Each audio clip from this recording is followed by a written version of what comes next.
Greetings, greetings, greetings. Good morning and good evening to some. All right. So today's episode is all about purpose, not just creating content, not just building a business, but leading with intention. Linzi Boyd is here to help us unpack how creators and entrepreneurs can build something that truly matters. Lindsay is the founder of One Earth. She's an author and also a global speaker. I had her on 3 years ago, but this time we have her here live, all the way from the UK. So please help me give a warm welcome to Lindsay Boyd. Lindsay! Hello. Hello, how are you?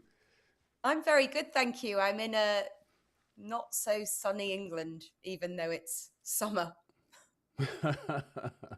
Not so sunny. All right. Well, Lindsay, listen, I am excited to have you here. Of course, welcome back. I want to say, like I said, Thank it's been 3 years, and of course, we have a whole lot to catch up on. And man, I'm just glad to have you. I want to say I appreciate you making some time to be here. So, for those that don't know why, you're probably saying, why did Brian go live at 11 o'clock? But it's because Lindsay's in the UK.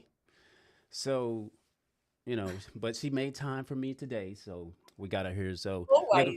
Always. Yes, yes, yes. We have a great connection. We do. We really do have a great bond, and since we got connected, but Lindsay, I want to say I appreciate you being here. Of course, a lot of people don't know who you are, Lindsay. I know quite a bit about you, and I know a little bit more than they do, but we want to introduce you again to our audience, of course. And before we do that, of course, Lindsay, right now she's in the UK. She just finished up uh, London Tech Week or Tech Week in London, and but she currently lives in Bali, right? So she made transition from the UK to Bali. So that is, I don't know how you did it, Lindsay. So maybe you want to share with us how you did this transition from the UK to Bali. So, first off, thanks so much for inviting me back after 3 years, and we've kept I that know. relationship going. Yes. Can't believe it's been that long. When I was living in the UK, I did the podcast with you. Hmm. So, no, it must be more than 3 years because It I've could been be. in Bali for three Yeah. and a It's half a years. yeah. It's like 3.5. Yes, you're right. Yeah. So I think I must have left straight after I did the interview. So look, I am one of those crazy serial entrepreneurs that left school at a very young age of 15 and went on to build a number of different businesses, which I sold, a couple of them before the age of 24. And I've been building consumer brands for 17 years and then transitioned over to building enterprise businesses that lead with impact and purpose. And when I left the consumer world, I always said, I want to shift the world into a new era. I wanted to build brands that were literally going to shift industries and make a positive change in the world. And I ran business schools around the world. And every time I would say, what if we could connect developed, emerging, and, developed and developing countries? And what if everybody could be seen and heard, no matter where you live or the demographic that you live in? But I'd never lived in an emerging market. And so, even though my intention and for my business was to have developed and developing countries being seen and heard around the world, I hadn't lived in one. So my best friends moved to Bali in Indonesia, which is very much an emerging market. We went on holiday to see them, and they kind of said, they knew what my vision was, my purpose, what I stood for, what I wanted to be known for.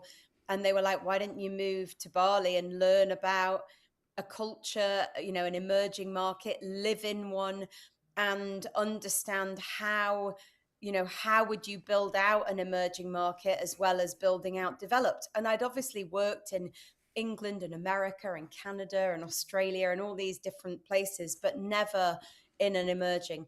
So 3.5 years after I did the podcast with you, I packed up my family, my at the time 15-year-old and my 11-year-old. And basically, we moved to Bali and we've lived there for 3.5 years, coming on 4 years in January. Wow. Okay, so I'm trying to figure out, how do you just pack up and move to a whole another part of the world? Like, I'm trying to figure out, we look at different cities, and it's we have trouble trying to figure out, okay, how's the school, but you went to a whole nother part of the world, and that's just amazing in itself. I don't know how you did that, but I guess you did. Look, You're doing it. I mean, you're doing it well, right? you know, like my kids were in private schools in England, and we had we were one of those traditional business, Hmm. families, two entrepreneurs, middle class, trying to get our kids and our through schools, and doing the best that we can and all that kind of stuff. And it was actually my son that said to us, sat us down and said, "Look, I feel like we should move because in 10 years from now, you're going to regret not actually Mm. moving to Bali and we will have left home." And so that was a bit of the deciding factor, my son saying to us we should move. so so yeah, we ended up getting on a plane and moving over there. Wow. And so the transition, you're there now, and so everything is y'all. I mean, of course, you've been welcomed, of course, by the culture, by the people, and all of that. So things are going very well for you guys, right? Yeah, so look, we moved over there, and what it enabled me to do was work with different countries around Asia and be able to speak. I mean, I'm a global speaker, so I was then. I Hmm. just actually I came over to New York to speak for with YPO and the United Nations recently, a couple of weeks ago. But that was all around how do we work with emerging markets and how do we bring data sovereignty and purpose-led economies through emerging markets. And 3.5, 4 years ago, I would never have been able to sit in a room like that and really speak from a place of authenticity, from actually living in an emerging market and understanding what the culture is, what the businesses are, how do the families come together, what is it that the people need on the ground, not just go, oh, I think that this would work over there, but actually have first-hand knowledge of of understanding what that looks like. And now I have a partner as well in Bangladesh who's got this incredible purpose-led agency. We're looking at doing a big project over in Bangladesh, and it just means that we can now not only go across developed but also developing countries and be able to do what I always wanted to do, which was allow everybody to be seen and heard, no Hmm. matter where you live, the demographic that you live in. Yeah, I think that's one of the things that really resonated, I think, with me, and just your message and how you try to connect with everyone from all walks of life, but especially too with you transitioning from maybe a economic style of business to a purpose driven business, which we're going to talk about more in this conversation. But before we jump into that, I want to just say hello to some people in the chat right now. Let's see, Jeremy Reese. He states, ready for a great interview. Thank you for being here, Mr. Reese. And he also, as you was talking about your business is at 15. Yeah, I know. When I read that, that is just crazy. Like, she left school at 15. I'm like, there's no way my parents are going to let me do that. Oh, it took a lot of persuading, trust me. All right. Abe Geek. I'm not sure how to pronounce that name. Abe Geek, ILO Plain says redeem timer or read timer. All right. And then David Beasley says, hi, of course. All right. Well, appreciate y'all being here. I want to say as well as we go through this conversation, don't forget to like. Also, you can subscribe to this channel. Also, if you got questions for Linzi, put those in the chat and we'll try to get to some of those questions you may have for her. I would suggest that you put a Q in front of it just so that we know that it is a question. Okay, so Linzi, before we talk about maybe some of the purpose-driven content, and that's kind of what this conversation is about. How creators and entrepreneurs can really create something meaningful, because that's like your whole mission. But before we jump into that, Linzi, I want to say Linzi is a very busy person. So for her to even make time for me today, I just feel really honored and special. I appreciate it, Linzi, because I know you've been very busy. But I want to talk about Tech Week and just some of the things that you have to experience in Tech Week. Of course, here's some of the photos. Of course, we have your host, some of the hosts that you hosted with. Here's you with the astronaut that you got to interview. Of course, Prince William was there, and I know you got to do a ton of interviews, conversations that you're gonna have and treasure for a lifetime. But tell me, I guess, and maybe some of those that listen, like that experience, just being able to be in the room with some of those visionary leaders and the conversations that you were able to have. Look, I've been building businesses, yeah, my whole career since the age of 18. And so, like I said, I've always had this privilege of being able to be with, like, business leaders, entrepreneurs. When I was in the consumer world, it was, big brands like G-Star, Superdry, Wrangler, Lacoste that I built out. And then when I transitioned over to the enterprise world, I was very fortunate and have been fortunate to spend a lot of time with, leaders of industry, leaders of societal causes, some world leaders. And so being invited to London Tech Week to co-host London Tech Week, this was my third year of co-hosting it. And you saw my colleagues that I'm hosting it with, is a real kind of honor, but also it's super energizing because I get to, in over 3 days, it's like hyperspeed interview these leaders of, industries. Like, I don't know if you know a company called Vinted. It's a very big secondhand company in the UK and Europe. They're valued at billions. I interviewed the CEO of the marketplace of Vinted. Airwallex, which is the big payment gateway. It's like Wise, Airwallex. When you want to go and have a bank account abroad, the CEO of that I interviewed. Astronauts, like Mm, all yeah. different people that you over 3 days get to interview and ask all these different questions for 3 minutes, but also for 20 minutes.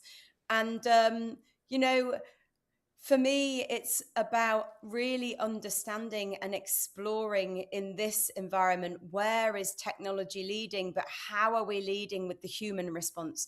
How is Mm, it that it's going to be purpose led? How do we make sure that, these companies are kind of looking at AI from a responsible lens and not just making it AI, from an efficiency point of view. mhm. And so I get to ask, all these incredible people, what they're doing and how they're doing it and how they're driving purpose into everything that they do. Yeah. Yes. And I mean, with all those, I guess with all those people in the room, I'm wondering, like, what conversation maybe impressed you the most, and as far as like what your vision and you doing, having a purpose-driven style of business, do you think that they were responsive to that? And what conversations, I guess, you come away with where you see that they're kind of picking that up. It's interesting that you asked that, because there's not one conversation when you're doing this, when you're co-hosting and you're going across multiple interviews, because each one provides this incredible insight into these brains of these people. The lady that was from Airwallex, who I got to interview, she was 25. She invested 1 million into her business, and now she's 35. It's worth 8 billion. Wow. um, and she's from Singapore. And when I spoke to her about impact and putting this through the impact lens, she literally lit up and was like, "That's exactly what we're doing. That's our next phase. That's where we're moving to." And then you start to have these very interesting conversations off camera as well as on, around where the future lies. I also interviewed a guy who's kind of what I called the royalty of VCs, venture capitalists, who'd invested in 1,500 businesses based in America, but also opened up an office in the UK. And he was so different from Hmm. what I come across from a VC typically. He was very visionary, very big thinking, looking for people that can solve problems for humanity and not just look at it from a business lens. And that was where I really felt, from my perspective, the conversations when you interview these people are heading. It's no longer that they're just looking at it from a business perspective. You know, the guy from Vintage said, I feel like I've got a big responsibility Hmm. in the world now because of what he's doing and how he's trying to shift over the fashion industry, you know, and be able to be a leader in that space. And a lot of these people are leaders of industries. And with that becomes a responsibility because you're having to think about not only scaling up a business, but how you're impacting change and how you're creating an environment that's, you know, looking after the people and and the people that work with you and inside organizations, and doing that from a circular space rather than it being linear, which was how it used to be. Yes. Yes, and of course, for those that are watching, these are some of the photos I just took from actually Lindsay's profile. But that's her, co-host, of course. And she, like I said, she got to interview the astronaut, and Prince William was in the room, of course. And I mean, you got so many people in the room there to have these conversations with. So I want to ask you this, Lindsay, in regards to conversations, and actually, our connection started with a conversation, but how important is it that we have conversations? Like, you got a chance to speak with all these visionary leaders, but how important is it to have conversations?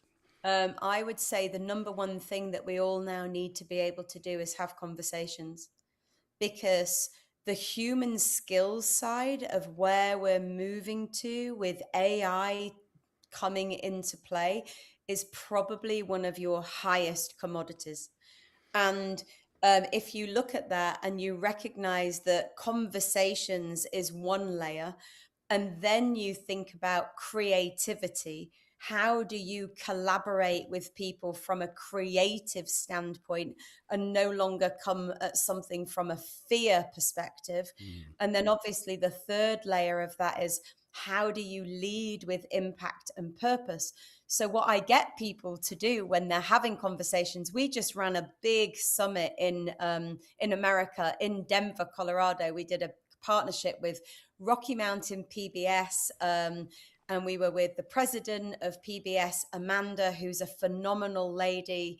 And we ran a summit for the day, and we also ran a workshop. And in my workshop, there was like 87 businesses, and I got them all to think about, what do they stand for? What are they known for? And in the coffee break, they had to go and introduce themselves as their purpose. And they weren't allowed to introduce themselves as their commodity, like, you know, I'm an education business, I'm an app, whatever it might be. And when they came back in the room from these conversations, what they recognized was that the partnerships and the relationships that they created in such a short space of time elevated what would have naturally closed down a conversation. So you turn around and you go, you know, okay, I'm a real estate company, and you're like, oh yeah, yeah, that's nice. But this guy who had a huge real estate business turned around and said, you know, I'm going to be the kind of, we're looking at the sovereign of how America is being portrayed. And, you know, he wanted to be the, create this stance around being an ambassador for that. And I was like, okay, that's a really interesting conversation. So conversations are super important, but the content within conversations is as important Mm. as the conversation itself. Yeah, I would totally agree with that. Totally agree with that.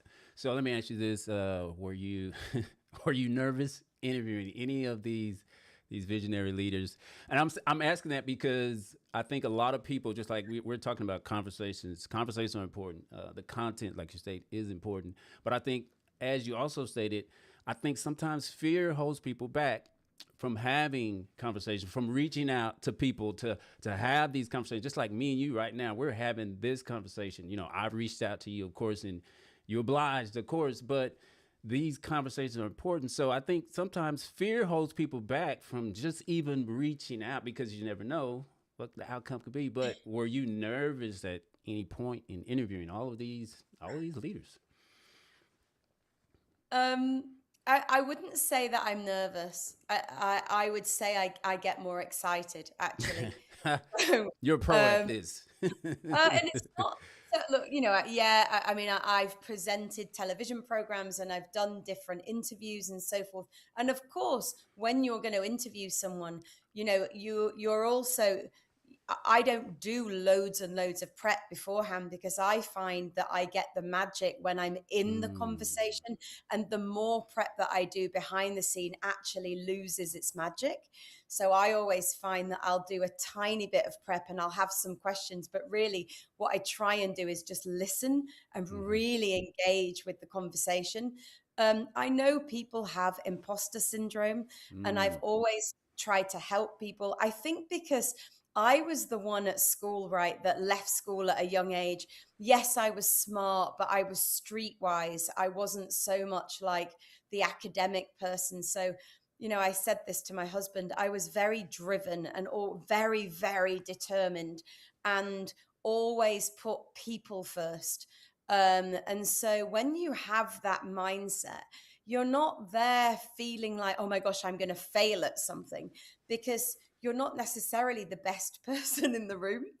And so it kind of gives you a bit more drive and guts to be able to go and do things and go into an I can attitude rather than being in a space of fear that I teach people holds people back. The biggest problem that people have is limiting beliefs that they can't do something. And they can be the cleverest or the most successful, but they're not going to put themselves forward because that fear or those limiting beliefs are going to stop them from doing it. So maybe I'm that one that, that always kind of goes front forward and enjoys more the energy of that and the conversations around that and kind of goes into a performance state and and really listens to what people have got to say. yeah. No, you're you are definitely good at what you do. I mean, like you said, leaving at 15, but like you said, you weren't you were even leaving at 15, you were level headed, you were grounded, of course, but at the same time, you were good at what you did because I think the person that you were working for, he saw how good you were, and they just kind of just let you have the floor, and you just kind of took off. So I think that's important too to talk about imposter syndrome because you said the limiting beliefs I think is killer for many entrepreneurs and creators. Yeah. It destroys. I mean, it holds us back. I guess you could say. It's interesting. When I was 15, there was a guy called Carl. I think I did a post on this, and he follows my social media. And I was working for him as a Saturday girl. And, I went in every single week, every Saturday for a month and asked him for a job. And eventually, after a year, he turned around and said, God, will somebody give this girl a job? And I ended up being his best sales girl. And then he took my dad out to persuade my dad to let me leave school because my dad was, a dentist and I came from an academic background.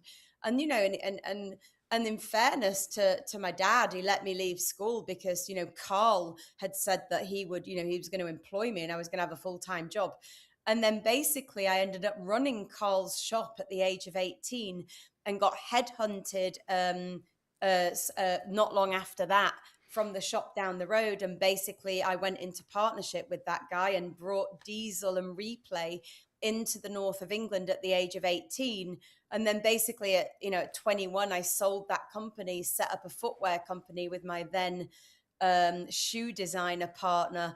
And, we went on to scale up the company in 7 different global channels around the world. We're in 7 countries. We were selling hundreds of thousands of shoes. We had them in the design museum. And sold the company to Caterpillar when I was 25.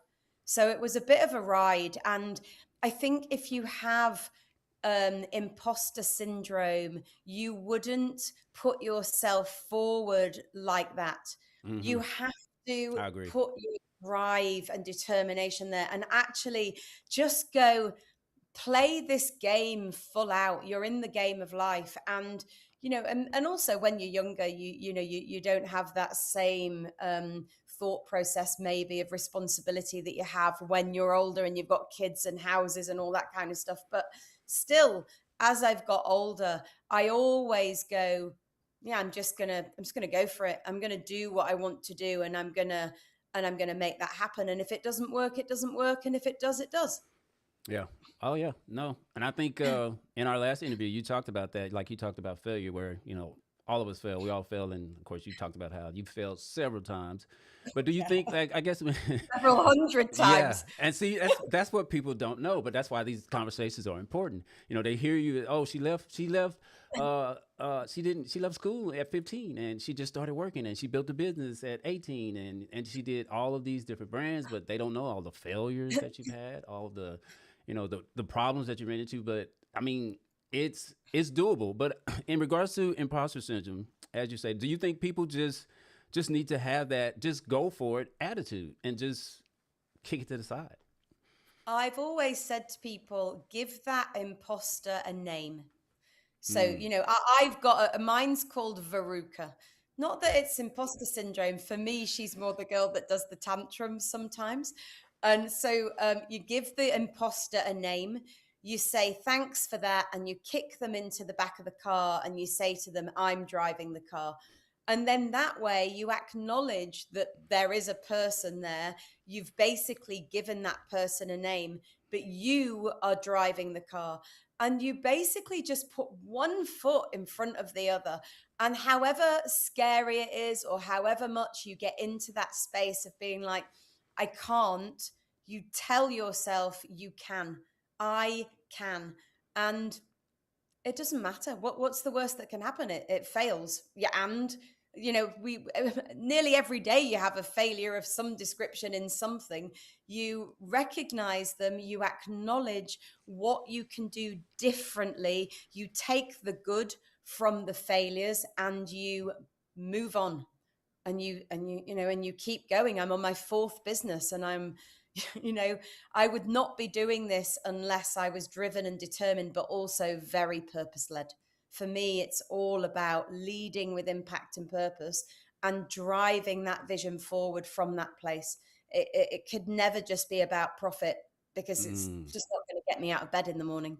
yes, and I love that, and I think that's something that really resonated with me and with you, and just how you are purpose driven now. But there are, and I had a chance. I looked at YouTube and I was like, wow, there is plenty of YouTube videos. You can look it up of Lindsay before she became like where she's now driven with purpose driven, but Oh where yeah. she's helping brands and she's interviewing people, and I mean, there's tons of videos out there with her doing these type of things. And so I want to just say to those who are listening, as she talks about imposter syndrome, and I totally agree, you just gotta go for it. And I think that is really hurting a lot of us entrepreneurs, creators, and it just holds us back. And I'll just say, in regards to this conversation, when I looked at Lindsay's resume, when I started reading her about page, one of the first things that comes to mind is there's no way this woman is going to give give me an interview. There's no way.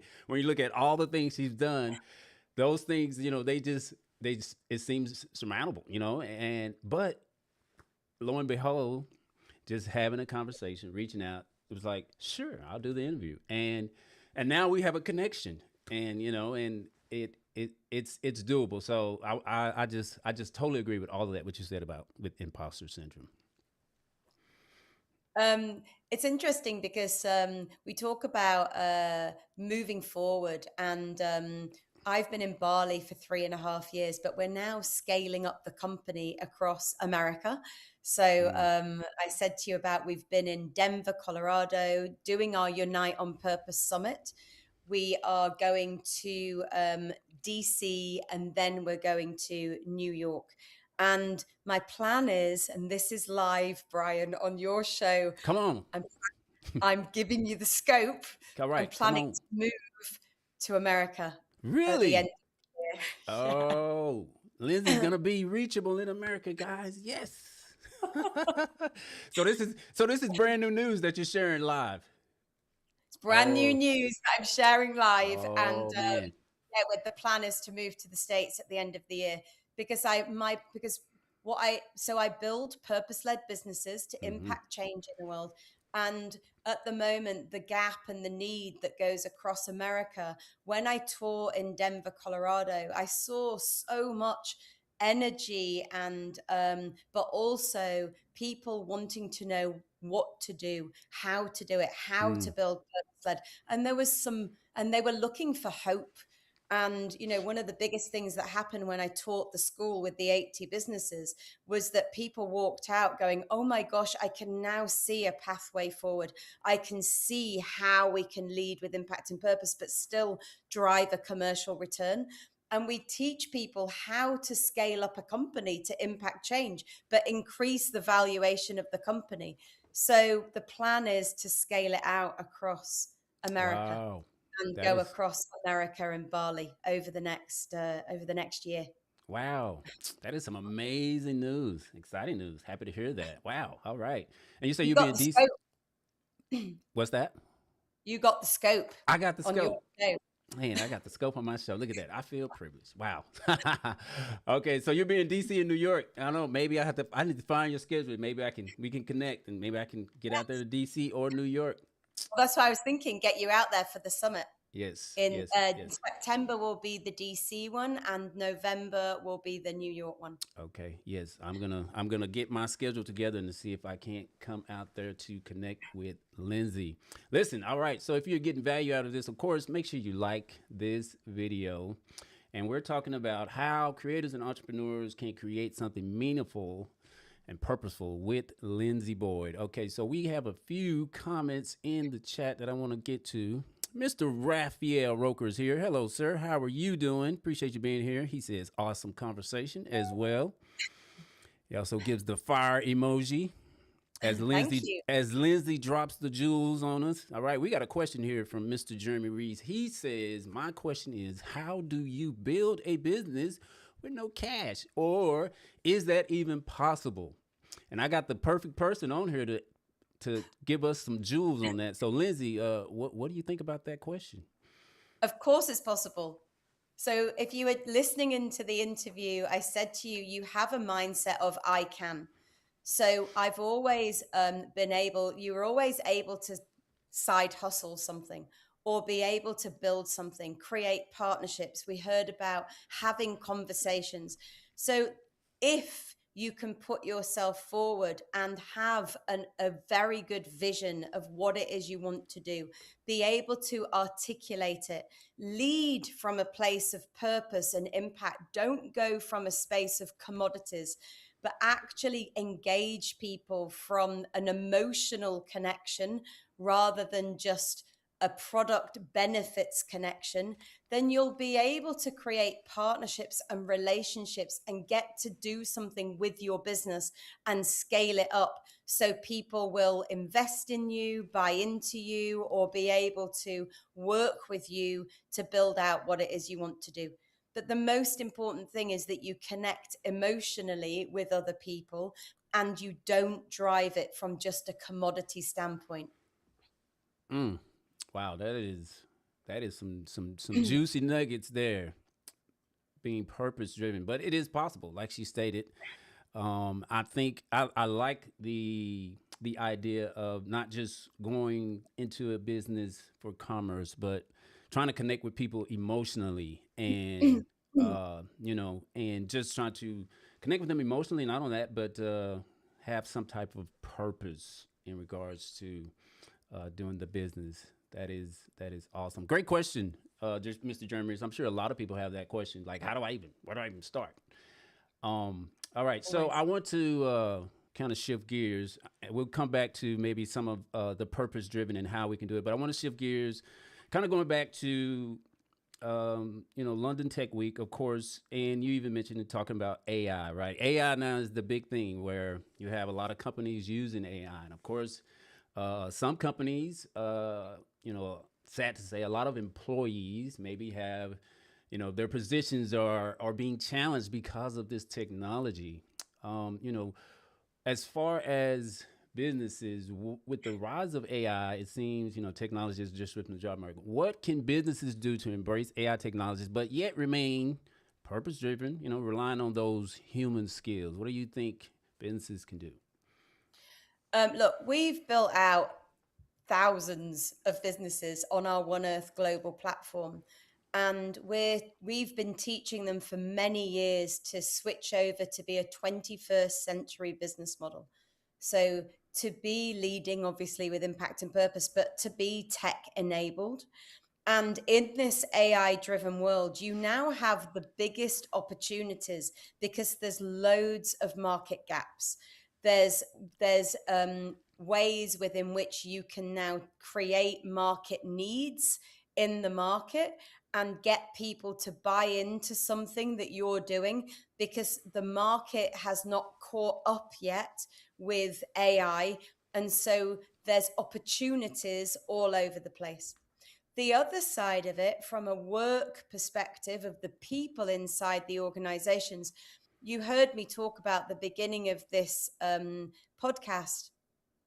I interviewed an astronaut at London Tech Week, and the conversation I had with her were the jobs of the future. And, you know, because AI is here, there's a huge opportunity of creation of new jobs. You now see chief AI officers, and you will see so many new jobs being created, and so many jobs that are being taken over by AI efficiency.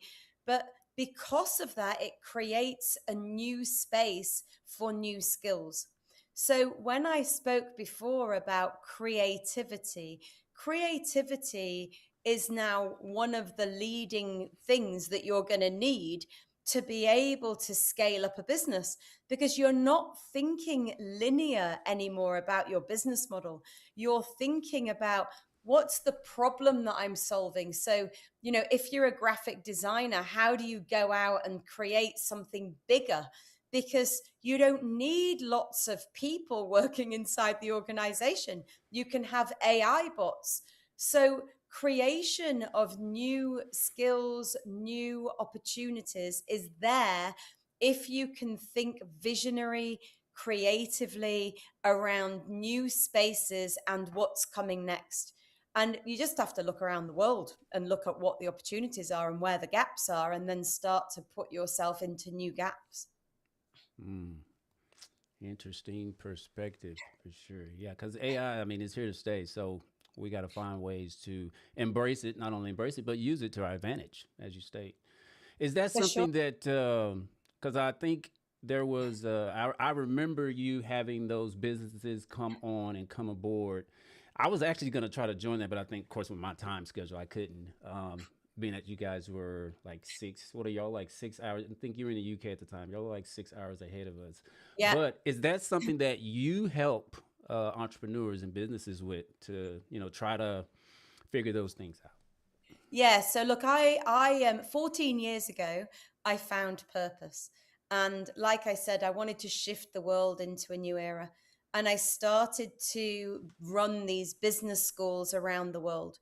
And, I taught for the London Mayor's Office for 3.5 years, teaching them my model. I taught for the London Stock Exchange how to build brand equity value to IPO, and basically started, and I ran all my schools. We built our tech platform, One Earth Global, and we've had thousands of businesses go through the platform, and they come on the platform and they're literally able to go through these programs and switch their business model over to be a 21st century business model. But they're leading with impact and purpose. So what they're doing is they're trading with each other on platform with businesses around the world. And look, I've been speaking on stage for like 14 years talking about the purpose economy being the fastest growing economy for the next 20 years. And so if people adopt building purpose, but also you have to now adopt technology, it has to be underpinned with AI, with all different types of technology through the business model, which is what we teach you to do. So we teach you to become tech enabled, how you're driving that through the end to end of the business model. And we have these programs running around the world. And we have strategic partnerships in different areas around the world where people can join these programs.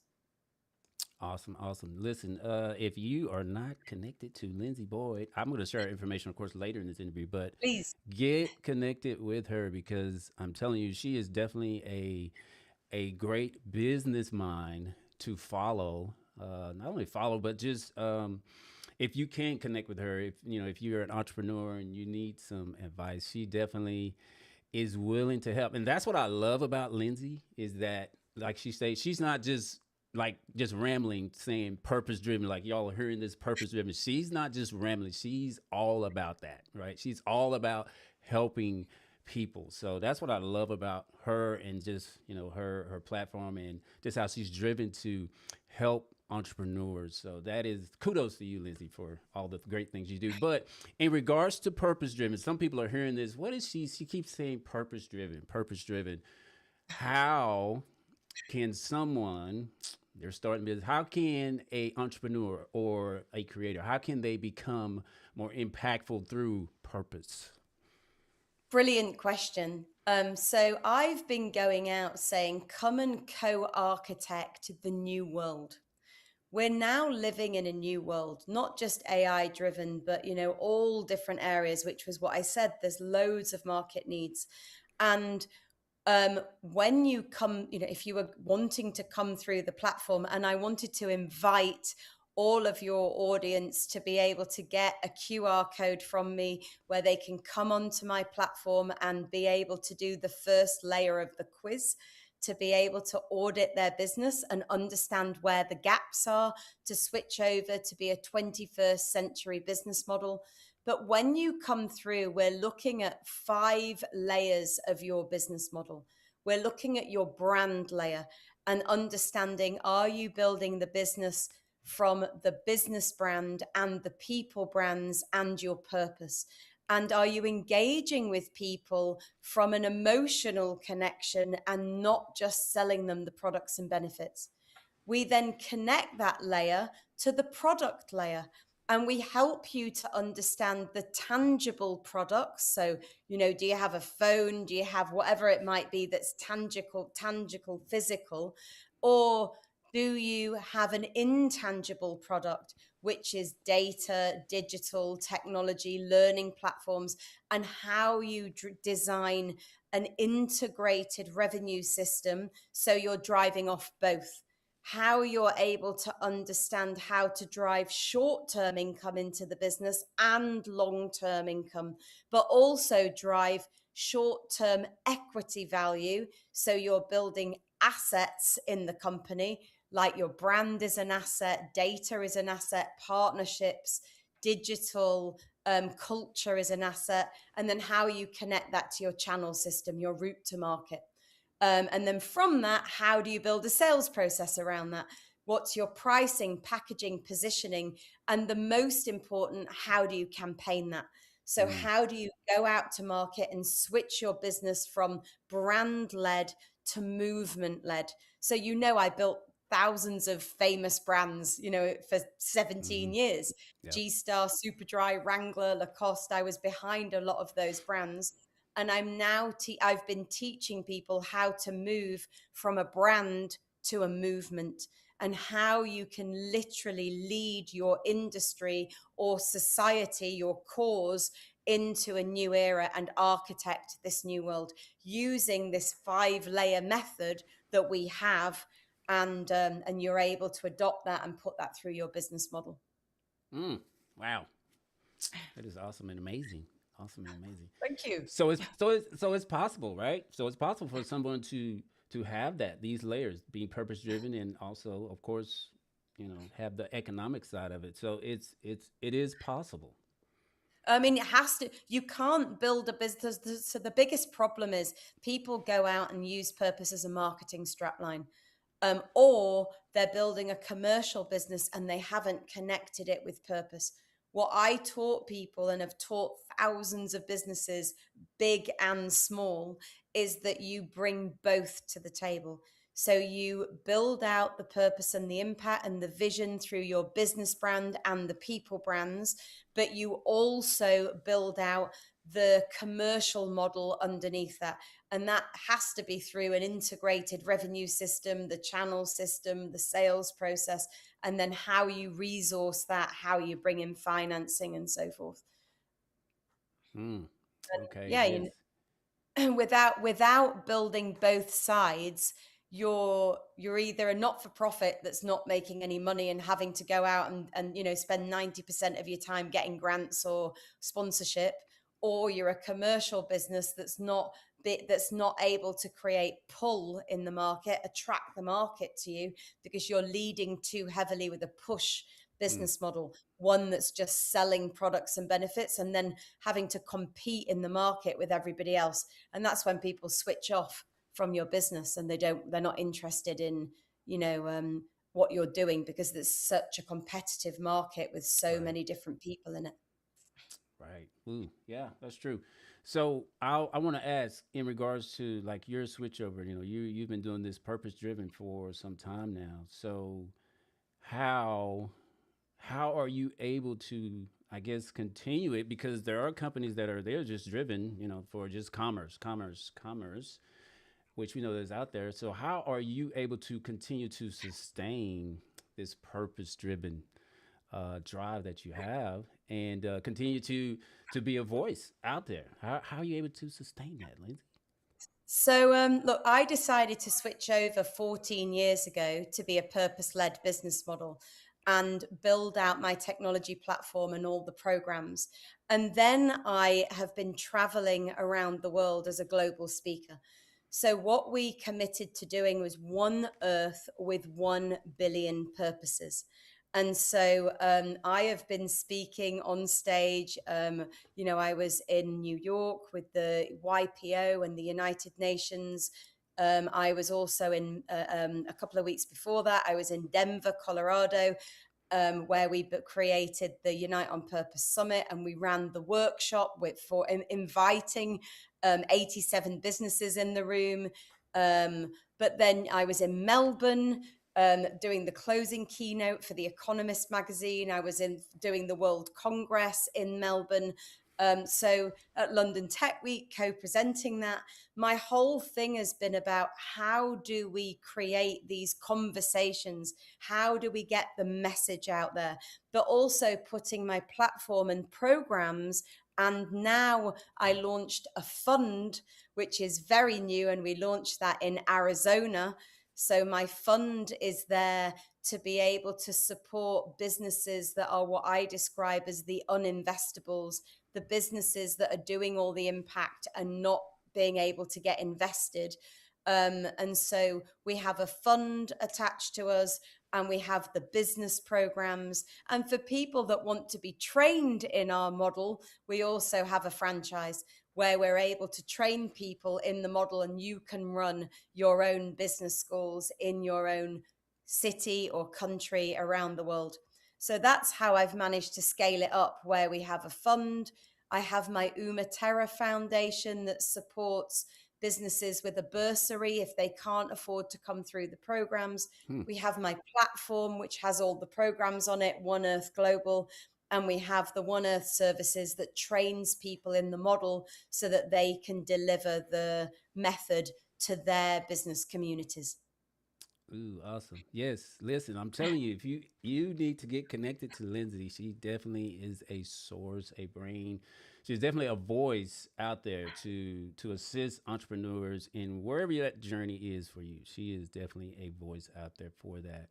So, Lindsay, I want to ask you in regards to a person's I guess their voice and their vision. There are some people that think their voice doesn't matter. Why does our voice, our vision, why does it really matter? Right? Because like I say, some people don't think their voice matters, but why?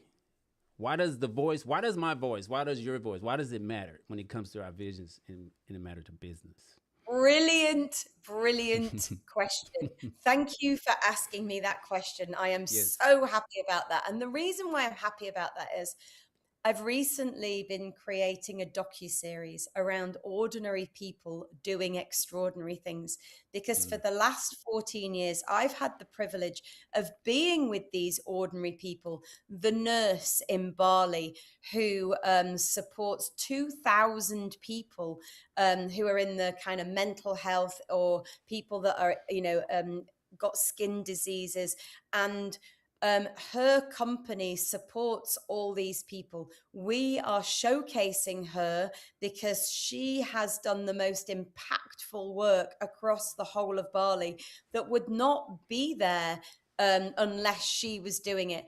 There's a pet shop owner that had a pet shop in Halifax, and he went on to be the top 100 person on Facebook. His name's Rodney Habib. He came in our Canada school, and there's a lady that was in New York. Her name's Claudia Edelman. She's now one of the biggest faces standing for the Hispanic nation. When I met her, she'd just come out of the UN. She was, more of a diplomat. There's another lady in Bali who has a bag range and she's supporting 475 families. Stella is her bags, and she's been helping to keep ancient wisdom and joining up supply chains so that you're not just having to manufacture in factories. So all of these people, and I've got thousands of them, a bee man that's in Australia, mm, all of these people were very ordinary. They were normal jobs. They were doctors, they were pet shop owners, they were nurses, beekeepers, and they have gone on to do these extraordinary things. So if you think that you're just an ordinary person and why mm, does my voice matter, you need to think again, because I've worked with my whole space is ordinary people. mm, All these people that end up coming through our programs that we help scale up go on to do these extraordinary things. And you would look at them now maybe and go, oh yeah, but they've now got big following. And actually, when I met them, they were tiny. They didn't have anything at all, but they had a belief that they could go out and do this incredible work and build a business around that, build a movement around that that could go and actually make money, but also do good in the world. My whole thing has been, where are the ordinary people? Let me work with the solar panel companies and the engineers and the doctors and the yeah. dentists. That's my space, Yes. and they're the ones that are going out and doing all this extraordinary work. It's not the big, you look on social media and you're seeing all these people that are online, and actually the heroes are the thousands that I'm working with. They're the ordinary people doing extraordinary things. Ooh. Ooh. Oh, that is amazing. Oh, ordinary people. That's what see, and that's why I love these conversations because like she stated, she's working with ordinary people. Now, just last week, like I shared the pictures. I mean, look at the pictures that I shared last week. These are the people that she got to interview. I mean, we're talking about international companies, right? Linzi is an international speaker, author, of course, but she also makes the time for just ordinary people, and that's what I love about her Most of platform. my time, Yeah. most of my time is that, I have to say. And I love that space. For me, if we can help people that are just in the normal jobs creatively, and obviously we have the model and the system, right? So we Hmm. help them to scale up pretty fast. But if we can get behind them, I always say I'm the lady behind the brands. We're not the brand, right? And my best space is when we help them to scale up and shine and be the voices of their industries and communities, because that's how you make the change in the world. That's when you see this incredible change happen and we co-architect this new world together. Mm. The new world. Yes, I love it, Lindsay. I love it. Let's get to this comment here. Mr. Jeremy says, definitely need business training of how to use your method to start a business. I think a lot of people are there, right? They have great ideas. They have obviously they're talented and they just don't know where to start, how to start a business. But of course, I got Lindsay here. Lindsay can help with that. Connect with her platform, of course, and she also announced great news that she's going to be coming to the states, moving to the states I am. by the end I of the need to, year. I need to polish up my American accent now. Oh no, no, I love your UK accent. I love that. So, but no, but yes, she definitely has the insight to help. But a lot of people are there where they just don't know where to start, how to begin, and they just, I think, have fear, and maybe it's imposter syndrome. Maybe like like the question I just asked, why our voice doesn't matter. But like you state, you're helping ordinary people, people that we won't even know. You know, a lot of those people in London Tech Week, they're well known, but you're helping people that just ordinary people, which is amazing in itself. So kudos to you, Miss Lindsay. Kudos to you. All right. So I want to ask. I got an off the wall question, but I think you can answer it. So if I don't like people, how how how impactful can I be?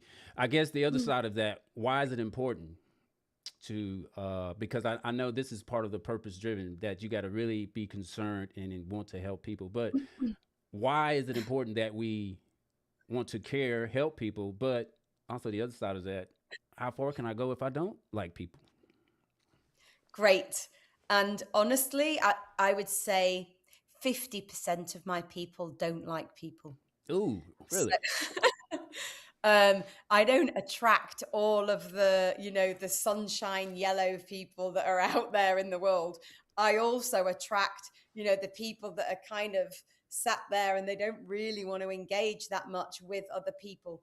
But I would say nearly all of them, if not all of them, Mm, once they connect and remember who they are and why they're on the planet and what they're here to do in the world, they are able to go out in the world and speak eloquently about what it is that they're here to do.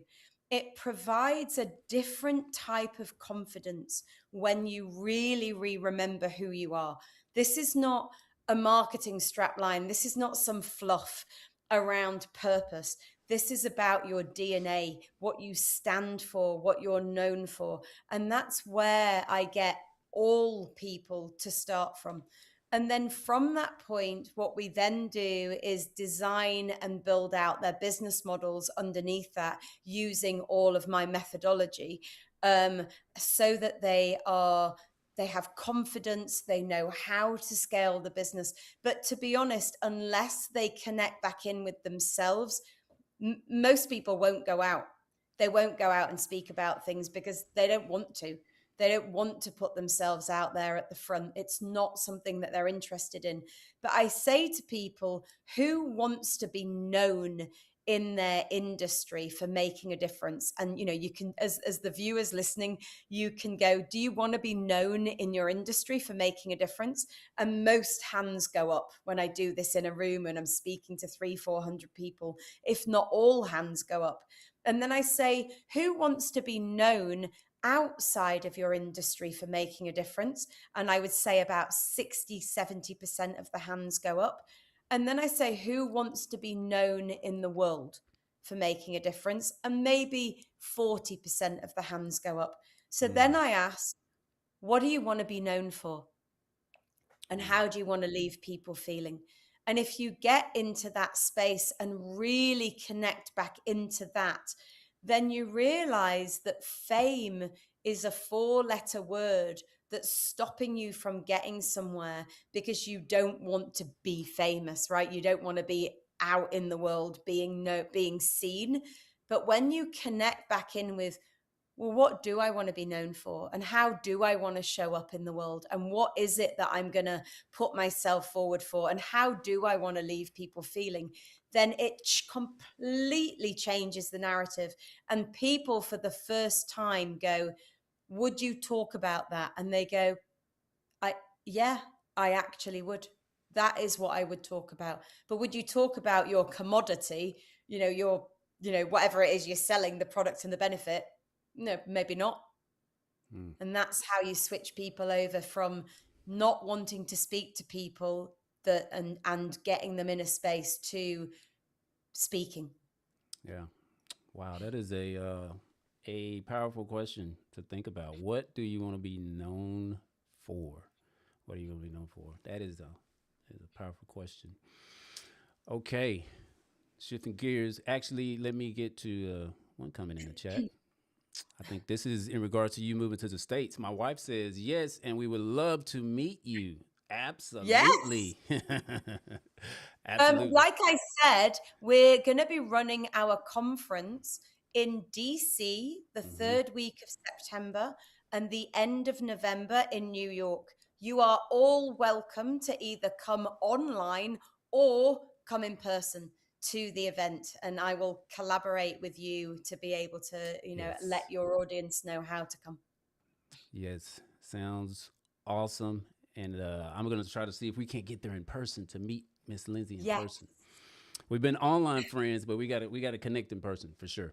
For sure, for for sure. sure. Yes. All right. So, Lindsay, kind of changing up gears. All right. So we kind of talked about business, and purpose. But in this, because I see a lot of posts. I see a lot of posts where you are really kicking back. So in this busy, chaotic, technical driven world, why is rest one of the most important qualities of good health? Oh my gosh. It's the quality. It's the most important. Look, in your 20s, a few years ago, maybe you didn't need the rest Mm, that you need as you're getting older and you're running a business, running a family, being able to go out, travel the world, all this kind of stuff. But you realize that actually what a very smart guy said to me is put 3 months holiday in your diary ooh, first, three so that you months. have what I term brain holiday. It doesn't mean that you're on holiday and you're switching off your computer and everything, but you go into brain holiday. In brain holiday, you're thinking of a project that you're going to do. So I created my Race to Impact the World board game. I wrote my book, docu-series. I've done many different creative projects in my brain holiday. And I run my diary like an energy curve. So I make sure that I have me time. I I love sports, so I love my Pilates and my Legree. I know Legree is big in America. I love that. I make sure I have a walk on the beach because I live in Bali. I take my dog for a walk every morning. I have a coffee with my husband and my kids, and I I put those as priority in my diary over and above my work. Why do I do that? Because I know that my health is more important, and my time with my family and my kids is the thing that I will never get back. And Mm, I bring my kids and my family on trips with me. I spoke in Nepal in December. I was the opening keynote in Nepal, and my family came with, and they sat in the audience for 2 days. My son came to London Tech Week with me. They've been to Mauritius. When I've been to Mauritius and Cyprus and spoken there, I bring my family with me. So for me, that nourishes my soul. And rest, um, exercise, eating well, having time with the family, high up on my priority. And then building a business around a legacy. So getting my kids involved, letting them see what I do, being in the audience, helping them. When I interviewed the VC royalty that I mentioned, my Hmm. son was behind camera and he was watching me doing the interview. He was listening to the podcast at London Tech Week when I was doing the podcast. He's 18 years of age. So it's a different education from what he would get in school. And it's the Mm, education of life. And for right. me, that nourishes my soul. That energizes me to have my kids with me, and that provides a form of rest. And then, traveling around the world, I make sure that I have a routine for rest. I Mm, put that high priority, and I know what my rhythm is so that I can fly and not burn myself out yeah. and stay energized and recuperated. Right. Yes. Yes. Well said. Well said. Well said. I think those are probably the things that we all need to focus on, like you said, family and health, because we can't get those things back. So we definitely have to put those first. And I wanted to ask you that because I know, like I said, I see you post about that, but also too, I know you're a very busy person. You just wrapped up, London Tech Week, of course, but I know you're very busy. But I think rest is something that when we're trying to build a business, a lot of times we get so involved in the drive, we sometimes put it on the back burner. So, It's the most important thing you can do. And when I get off stage for a week at London Tech Week, I'm now we have a summer house in England, and I'm here on more of a down week. So I'm not running around. I'm not doing loads of meetings. I'm having calls in the morning and then at the end of the day. And I have a week where I nourish myself. And that is so important because when you are busy, and look, you're building a business, it's chaotic. It doesn't matter whether it's big or small. You put 110% into building a business. We all know that. We're entrepreneurs, right? So you have to look after yourself and rest and eat well and exercise and make sure you prioritize your family, because trust me, they grow up and you don't get that time back. And basically you then wish that you'd blended in the family and the work and not just the work. well said. Getting family talk from Lindsay today. Family talk and business at the same time. All right. All right. We got to see someone just joined us. All right. If you're getting some value out of this, make sure you like this conversation. I'm talking with Linzi Boyd. Of course, we're talking about entrepreneurs and creators, how you can make an impact and create something meaningful. I think that's what we all want to do. Hello there, Holy Girl 25. Thank you for being here. Appreciate you. Thank you for showing up. Thank you. Yes, yes, thank you. All right, we are. Man, this time has been going. We're almost about to wrap this up, Lindsay. I'm hating it's coming to an end. But so Oh, I know, right? So I want to talk about, because I saw you share this. I want to talk about these three qualities that has driven you as an entrepreneur and why these qualities can help entrepreneurs be successful even today. And that's resilience, kindness. Of course, we talked about that. You gotta like people. So that's part of that kindness, but resilience, yeah. kindness, and determination. Why do we need these qualities as an entrepreneur?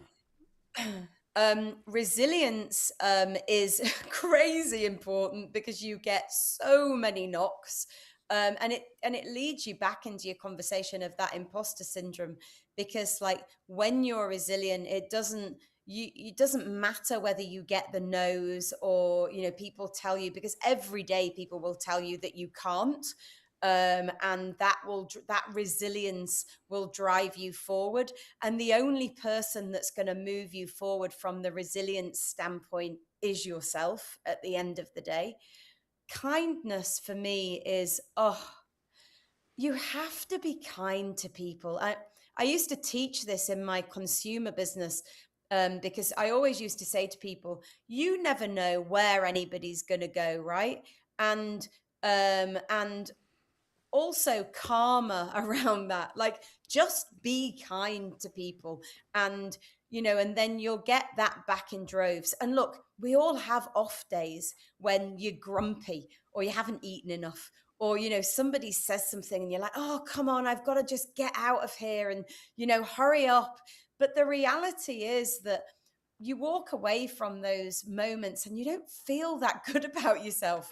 You always kind of sit in a place, or I do anyway, and go, yeah, I shouldn't have been like that. I should have given that more time, or I could have been more patient with that person. So kindness for me is a massive, massive commodity, and one that actually I work on with myself every single day. I don't think it's something that you're able to just lapse on. I think you have to be aware of that. And then driven and determined, I think that was in my DNA as a kid. People would say, you're not going to be able to do that, and I would be like, watch me. and and and so I was incredibly driven, to Oh and yes. not so that I would step over anyone. And actually, people say to me, "You must be very competitive," and I'm like, "Do you know the reality is I'm not. I'm very driven for myself." And to do the best and be the best version of me. But I'm not in an environment where I'm like this competitive person that has to go and beat other people. Actually, I'm not in that space at all. I drive myself. I drive who I am, and I look at myself and go, am I doing good in the world? Am I doing good for people? Am I making an impact? Am I helping people? And am I living by my values? Am I Mm. supporting my family? And that drive is, yeah, it's there every single day, and it drives me to build one earth with 1 billion purposes, so that we are literally architecting a new world. Because I truly believe we're in an environment now where there's a fork in the road. This was my talk in Nepal. If anybody wants to watch it, I can help them to watch that. But this was my talk in Nepal, and I said to them, you can either stay in the old lane, which was the 20th century mindset: ego, power, disruption, you know, um, everything about follow me, I'm the best. Or you can choose this new pathway, this new world, which is moving from the I to the we, from competition to collaboration, from coming together and connecting back in with your inner guru, being able to then connect with other people and help people along, and stop being in that mindset of power and destruction, and be in a power of creation and collectivity, like coming together as a collective and making a change. And when you go into that space, it's not about following people, it's follow yourself and connect with other people and collaborate with other people. But there's so much noise now out in the marketplace that you don't know where to turn anymore. And so the best place to turn is your intuition, your knowing, your inner self, and then connect and collaborate with people from that space, because that will be how you drive yourself forward, rather than always looking for guidance from somebody else. Oh, wow. Yes. So powerful. Yes, yes, yes. I think you are definitely a driven person. I mean, you have all those qualities, but I think all of those qualities, all of us should adapt if we want to be successful. Resilience, kindness, and determination, of course, because we have to be determined to be successful. But kindness, I think, is key because, like you state, in order to connect with people, I think you have to be kind. You have to, you know, show people that you care. And I think even for us, our first time connecting, I mean, you have showed me nothing but the ultimate kindness, and And even in reaching out. This last time, you were like, "Sure, I would love to do it." I loved our conversation, and I did too. So, and I think that is where, like you state, that's where we are, where connecting with people and collaborating with people can be very beneficial. And you just got to be have that resilience and be determined. But Lindsay, you have really set the bar, set the mark today. oh, You've said so much value. All right. I want to ask you, what advice would you give someone? I know you've said quite a bit already, but what advice would you give someone if they want to be an entrepreneur, but they're not sure where to start? They're like, Lindsay, I don't know where to start. You know, you got the people that don't believe in themselves, like we talked about. They don't believe their voice. My voice is meaningless in this world. Lindsay, what do you say to somebody like that? I say to somebody, put one foot in front of the other. And why I say that to them is because, look, I'm on my fourth business. And, at the time when I started my first business, there were no mentors. And I just believed that I was going to do this. I was going to start this shop. I was going to bring these clothes in. I was my second one, the shoe company, the third one, building famous brands. This one now, my big legacy of building out the purpose economy and impacting change with all of these businesses. I never asked permission. It wasn't that I was going out and asking for people to give me confirmation or acknowledgement or tell me that it was going to be possible or make a space for me to do it. I just did it. I put one foot in front of the other. And, look, I am here as a resource. If you want to build a business out, then connect with me on LinkedIn, on Instagram, on my linziboyd.com website. My new one that I've just got live, which is really lovely. We have a One Earth Global fund. We have a platform, but there's the resources there. But it doesn't matter how many resources I could put around you. Mm, The only resource that is going to get you to do it is you. It doesn't matter how many mentors you have. The only person that's going to mentor you is yourself. So you have to literally tell yourself you can and not worry about it not working. Because what you'll do is get the learning from that and put yourself out there and just build your brand to impact change in the world. And when you align it with what you want to be known for and how you want to leave people feeling in the world, then it'll get you out of bed in the morning when all's failing, because things fail every day. If you're building it off a purpose, then you actually get out of bed and go, okay, I can do this. And I'll get out of bed and I'll go again. mm, well said. Well said. All it's going to take is you. So I think that's probably one of the most, or I'll say that's probably the best out of all the information that we can take away from this conversation. That it all starts with just you, us, me, you. And until, like you said, until we put that one foot in front of the other, it won't get done. So take it from Lindsay. Listen, Lindsay, she left school at 15 and she never looked back. Of course, she was driven, but at the same time, you could be the next Lindsay. What's stopping us? I don't think anything is stopping us. But Oh, Lindsay, this has been a invaluable conversation, and I want to thank you again for you just coming here to make the time, which I certainly appreciate because I know you didn't have to. I know you got a busy schedule, Lindsay, but you made the time to be here. And I want to tell you, thank you so much.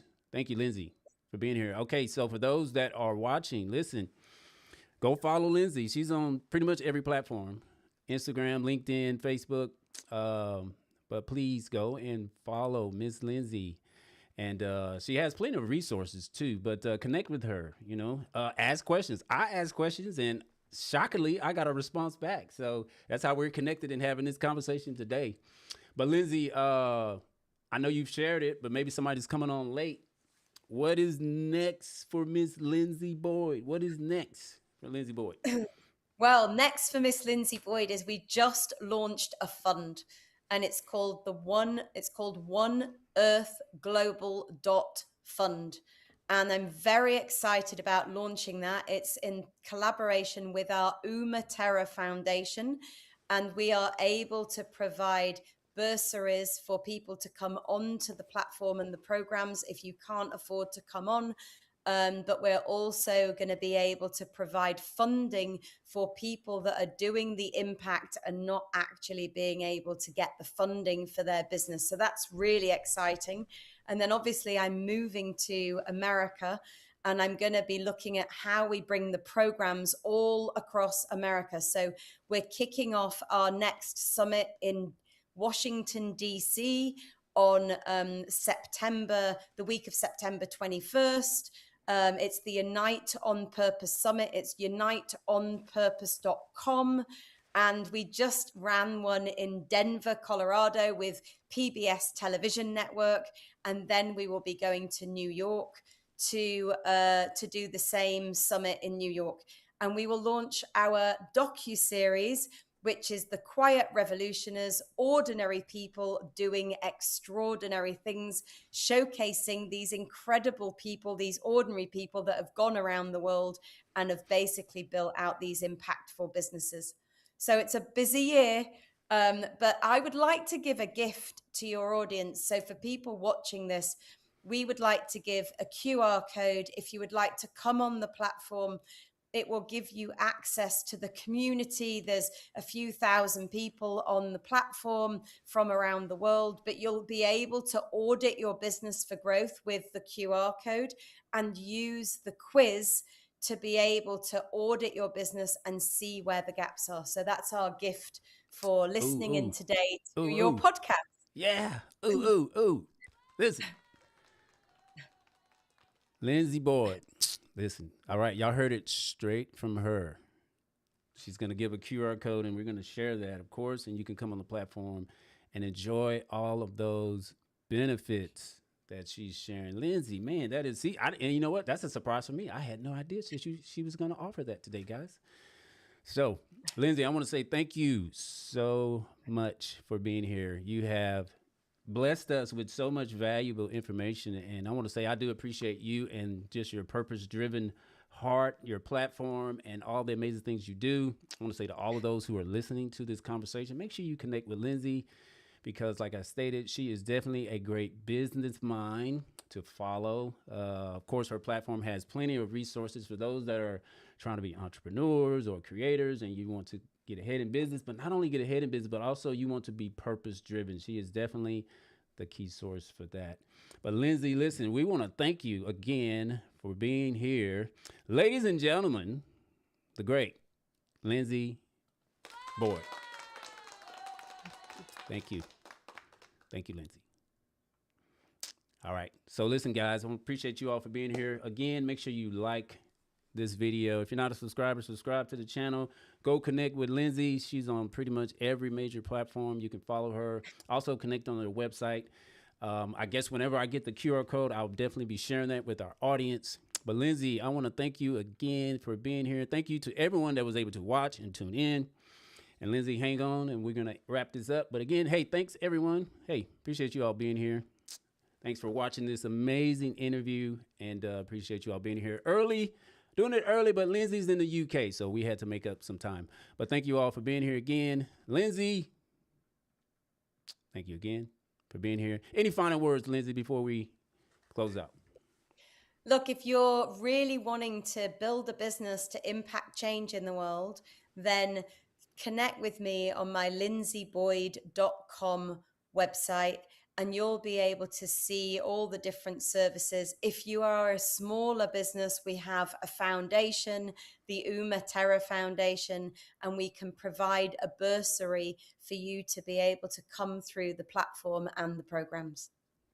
All right. Thank you for having me on the show. Oh, no. It's been an absolute pleasure, and I've loved reconnecting back in with you again. I know. Wonderful. It's been 3 years, so we will stay in touch for sure. Try to connect again and try to see you in DC or New York. That's the plans. Yes. So we're going to try to make that happen. But Linzi, thank you again for being here. Thanks everyone for watching. Linzi, you stand by, and hey, we'll see you all in the next video. Thank you. Take care.